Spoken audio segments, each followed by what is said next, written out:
You need a coaching habit. Everyone now knows that managers and leaders need to coach their people. The leadership press has endless articles about it. Assorted gurus suggest that coaching is an essential leadership behavior. The number of executive coaches seems to be multiplying according to Moore's law. Even Dilbert mocks coaching, and there's no surer sign of mainstream success than that. Daniel Goleman, the psychologist and journalist who popularized the concept of emotional intelligence, put a stake in the ground more than 15 years ago in his Harvard Business Review article, Leadership That Gets Results. He suggested that there are 6 essential leadership styles. Coaching was one of them, and it was shown to have a markedly positive impact on performance, climate, culture, and the bottom line. At the same time, it was the least used leadership style. Why? Goleman wrote, "Many leaders told us they don't have time in this high-pressure economy for the slow and tedious work of teaching people and helping them grow." And remember, this was in the halcyon days of 2000, when email was still a blessing, not a curse, globalization was just warming up, and we hadn't yet sold our souls to our smartphones. My experience these days, working with busy managers around the world, tells me that things have, if anything, got worse rather than better. We're all stretched more thinly than ever. And while coaching is now a more commonly used term, the actual practice of coaching still doesn't seem to be occurring that often. And when it does, it doesn't seem to work. You've probably already tried and failed. The odds are you've already come across coaching in some form.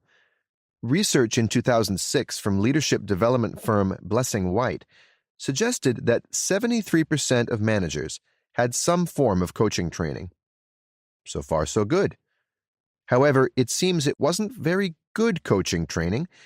Only 23% of people being coached, yes, fewer than 1 in 4, thought that the coaching had a significant impact on their performance or job satisfaction.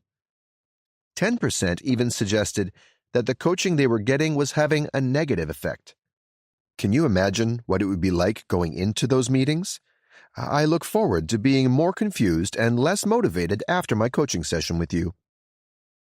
You're probably not getting very effective coaching, and you're probably not delivering very effective coaching. So, in summary, you're probably not getting very effective coaching, and you're probably not delivering very effective coaching. My guess is that there are at least 3 reasons why your first go at developing a coaching habit didn't stick. The first reason is that the coaching training you got was probably overly theoretical, too complicated, a little boring, and divorced from the reality of your busy work life. One of those training sessions, perhaps, where you caught up on your email backlog.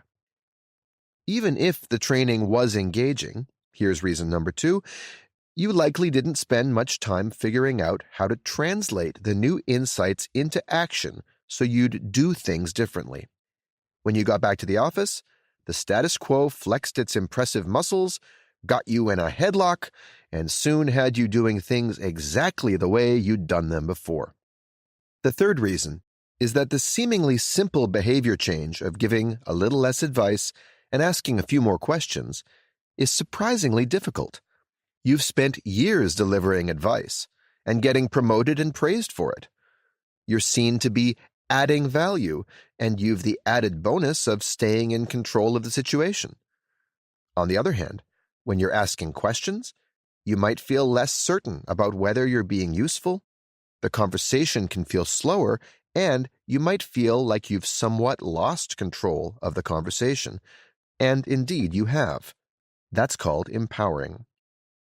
Put like that, it doesn't sound like that good an offer. But it's not that hard, really.